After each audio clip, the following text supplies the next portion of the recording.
Hi everyone, welcome to my channel. Today I am telling you a story about an orphan boy. So let's start. Oliver's journey to London. Life of Oliver had become miserable at the Sowerberry due to no Claypool. One night, Oliver decided to run away to London. He walked on and was cold and hungry. Early on the seventh morning after he had left his native place, Oliver limped slowly into the little town of Barnet. He sat crouching with bleeding feet and covered with dust upon a doorstep. Some people stopped to gaze at Oliver for a moment or two or turned round to stare at him as they hurried by, but none relieved him. Oliver was roused by observing that a boy who has passed him carelessly some minutes before has returned and was now surveying him most earnestly from the opposite side of the way. He walked up to Oliver, said, "Hello." The boy was about his own age.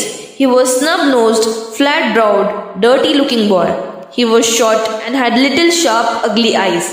His hat was stuck on the top of his head. He wore an oversized man's coat with the cuffs turned back and kept his hands in his pockets.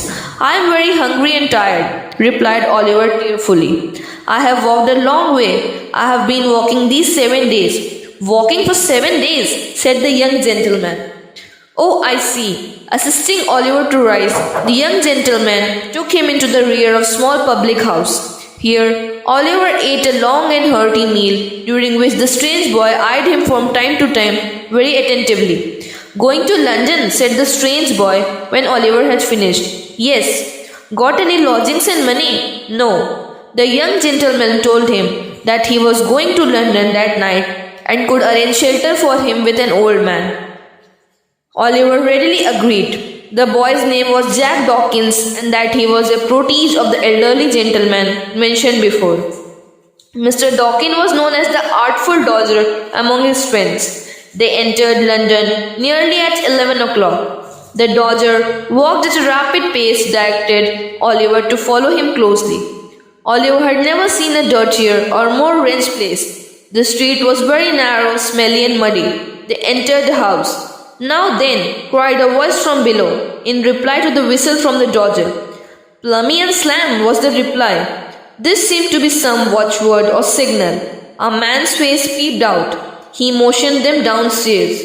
He threw open the door of the back room and drew Oliver in after him. The walls and the ceiling of the room were dirty.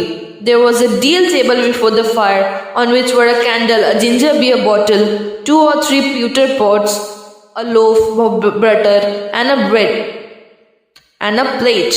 An old villainous-looking Jew was cooking some sausages in a frying pan. He had thick matted red hair. Seated round the table were 4 or 5 boys, none older than Dodger, smoking long clay pipes and drinking spirits as grown-up men. Dawkins whispered a few words to Jew and the boys. "This is him, Fagin," said Jack Dawkins. "My friend Oliver Twist." The Jew grinned, and one by one they all shook hands with him, exhibiting their pleasure at seeing him. In the midst of the boisterous shouts, they sat down for the supper. Oliver ate his share, and Jew then mixed him a glass of hot gin and water, telling him to drink it off. Immediately afterwards, he fell asleep into a deep sleep.